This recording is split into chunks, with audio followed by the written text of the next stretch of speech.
Hidayah bisa datang kepada siapa saja yang Allah kehendaki, bahkan kepada orang yang telah keluar dari Islam sekalipun jika Allah menghendaki maka ia akan kembali lagi ke agama Islam. Seperti keluarga yang mendapat hidayah bermula dari seorang wanita Katolik bernama Agnes yang memiliki kekasih beragama Islam yaitu Martono. Martono sempat melamar Agnes, namun gadis itu menolak karena tidak ingin berpaling dari agamanya hanya demi manusia. Keteguhan Agnes pun menggoyangkan iman Martono. Demi menikahi Agnes, Martono pun berpindah agama menjadi Katolik dan mereka melangsungkan janji suci di Gereja Ignatius, Magelang, pada 17 Oktober 1982. Pasangan tersebut pindah ke Bandung dan dikaruniai 3 anak bernama Adi, Ica, dan Rio. Kehidupan mereka pun serba berkecukupan hingga bisa menyisihkan sebagian pendapatan untuk pemeliharaan gereja. Tidak hanya itu, Agnes dan Martono juga membangun gereja di kawasan dekat tempat tinggal. Kehidupan berlangsung normal, sampai pada suatu saat. Salah satu anak mereka Rio jatuh sakit. Rio mengalami sakit panas yang tidak kunjung reda. Agnes dan Martono memutuskan memindahkan Rio ke Icu. Dari sini mulai muncul gelagat aneh dari Rio. Udahlah, Pah. Papa saja. Pah, hidup ini hanya berjarak 1 senti. Sementara di sana nggak ada batasnya, ujar Rio. Martono merasa heran mengapa Rio bisa berkata layaknya orang dewasa yang sedang menasehati. Hingga sore hari Rio masih berada di Icu dan mengatakan bahwa ia ingin pulang. Namun, Martono mengira pulang yang dimaksud adalah pulang ke rumah. Namun ternyata bukan itu yang dimaksud Rio. Enggak, Pah. Rio mau pulang ke surga. Rio tunggu papa dan mama di surga, katanya. Martono terkejut dan ia merasa ada suara yang menyuruhnya membimbing sang anak mengucapkan 2 kalimat syahadat. Akhirnya Martono melakukan hal tersebut sambil menangis. Martono juga mendapat seperti bisikan bahwa anaknya segera berpulang setelah azan maghrib dikumandangkan. Benar saja, Rio meninggal pada setelah azan sholat maghrib. Agnes yang terpukul terus meratapi anaknya.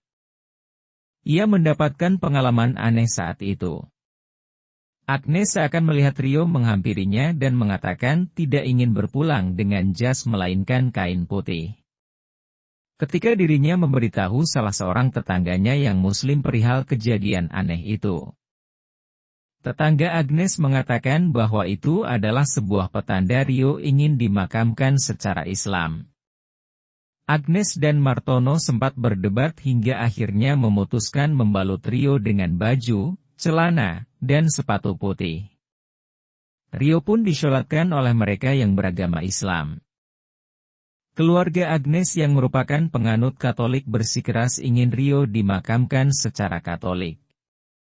Suatu hari, Agnes mendapatkan bisikan aneh terkait rumah dan mobil. Rumah adalah rumah Tuhan dan mobil adalah kendaraan untuk menujunya, begitulah bisikan yang didengar Agnes. Ia pun teringat saat Rio masih TK. Rio pernah mengatakan ingin membelikan embok-atik mobil. Embok-atik adalah pengasuh Rio sejak kecil. Agnes sempat bergurau mengapa dirinya tidak dikasih. Rio menjawab bahwa Agnes akan memilikinya sendiri. Mengingat hal tersebut, Agnes meminta Martono mengecek biaya naik haji saat itu.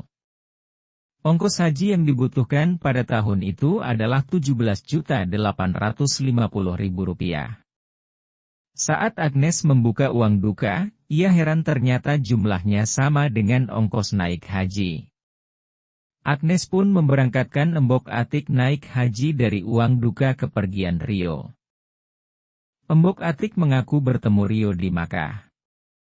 Anak itu berpesan agar kepergiannya diikhlaskan, jika sang ibu rindu cukup berdoa saja. Hal ini malah membuat Agnes merasa stres dan harus mendapatkan perawatan psikolog selama 6 bulan. Suatu hari Agnes bermimpi ada pria misterius yang menyuruhnya membuka Al-Quran surat Yunus. Agnes menanyakan kepada teman-temannya yang beragama Islam tentang isi kandungan surat Yunus. Ia sudah membaca berulang-ulang surah Yunus tapi tidak mendapatkan jawaban. "Apa sih maunya Tuhan?" ujar Agnes sembari berteriak dan tersungkur ke lantai. Rasa dingin dari lantai perlahan membuat perasaan Agnes sedikit tenang dan secara tiba-tiba ia mengucap istighfar. Agnes lantas membuka kembali surat Yunus dan menemukan ayat ke-49 yang berbunyi, "Katakanlah tiap-tiap umat mempunyai ajal. Jika ajal datang, maka mereka tidak dapat mengundurkannya dan tidak pula mendahulukannya." Quran Surat Yunus ayat 49. Dari berbagai kejadian aneh yang dialami, akhirnya Agnes mempelajari Islam dan berkata, "Ya Allah, terimalah aku menjadi seorang Muslim. Aku tak ingin diislamkan oleh manusia lain," ujar Agnes. Agnes pun mengucapkan 2 kalimat syahadat dan melaksanakan sholat secara sembunyi-sembunyi. Saat itu sang suami masih tetap rajin menjalankan ibadah di gereja. Martono selalu mengajak ke gereja namun Agnes kerap menolak ajakan tersebut dengan berbagai alasan. Suatu malam, Martono terkejut melihat Agnes sholat dengan celana panjang, jaket, dan syal yang dijadikan kerudung. Martono mulai kebingungan terhadap dirinya sendiri. Tanggal 17 Agustus 2002. Salah satu anak Agnes bernama Adi mengikuti lomba azan, padahal Adi masih menganut Katolik. Psikolog Agnes yang saat itu hadir di perlombaan mengingatkan Adi untuk menyuarakan bukan hanya untuk orang sekitar tapi juga alam semesta. Adi ternyata menjuarai perlombaan azan tersebut.